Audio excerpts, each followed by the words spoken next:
सबसे बड़ी समस्या। बहुत समय पहले की बात है। एक महाज्ञानी पंडित हिमालय की पहाड़ियों में कहीं रहते थे।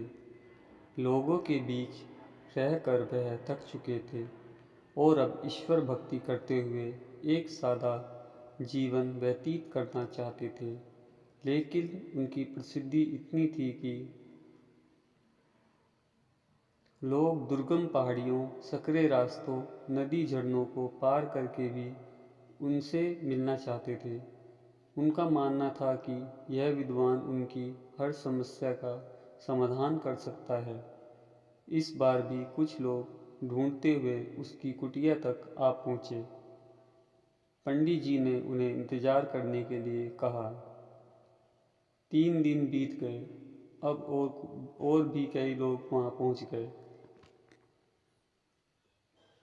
जब लोगों के लिए जगह कम पड़ने लगी तब पंडित जी बोले, आज मैं आप सभी के प्रश्नों का उत्तर दूंगा, पर आपको वचन देना होगा कि यहाँ से जाने के बाद आप किसी और से इस स्थान के बारे में नहीं बताएंगे, ताकि आज के बाद मैं एकांत में रहकर अपनी साधना कर सकूं। चलिए अपनी अपनी समस्या बताइए। यह सुनते ही किसी ने अपनी परेशानी बतानी शुरू की।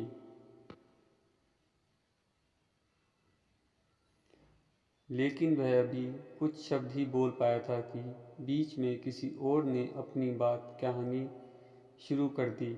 सभी जानते थे कि आज के बाद उन्हें कभी पंडित जी से बात करने का मौका नहीं मिलेगा। इसलिए वे सब जल्दी से जल्दी अपनी बात रखना चाहते थे।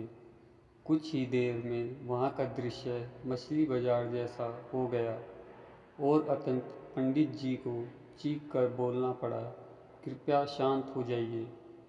अपनी अपनी समस्या एक पर्चे पर लिखकर मुझे दीजिए।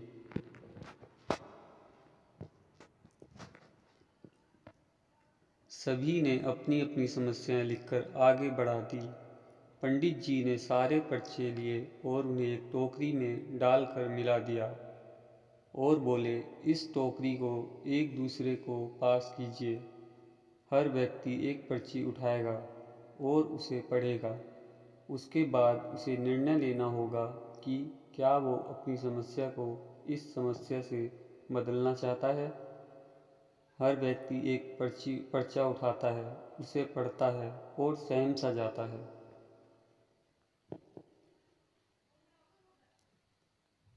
एक एक करके सभी ने पर्चियां देख ली, पर कोई भी अपनी ओर की समस्या लेने को तैयार नहीं हुआ।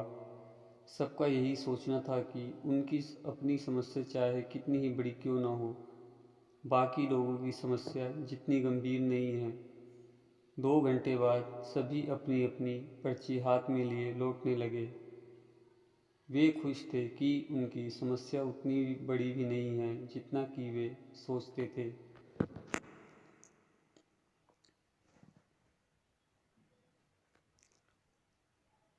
फ्रेंड्स, ऐसा कौन होगा जिसकी लाइफ में एक भी प्रॉब्लम या समस्याएं हैं। कोई अपनी हेल्थ से परेशान है तो कोई लेक ऑफ वेल्थ से। हमें इस बात को एक्सेप्ट करना चाहिए कि लाइफ है तो छोटी बड़ी समस्याएं आती ही रहेंगी।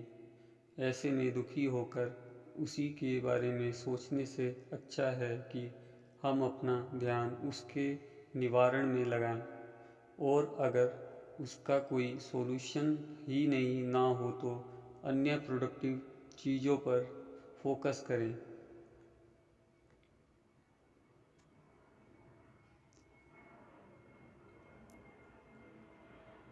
हमें लगता है कि सबसे बड़ी समस्या हमारी ही है, पर यकीन जानिए इस दुनिया में लोगों के पास इतनी बड़ी बड़ी प्रॉब्लम्स हैं कि हमारी तो उनके सामने कुछ भी नहीं। इसलिए ईश्वर ने जो भी दिया है उसके लिए थैंकफुल रहिए और एक खुशहाल जीवन जीने का प्रयास करिए।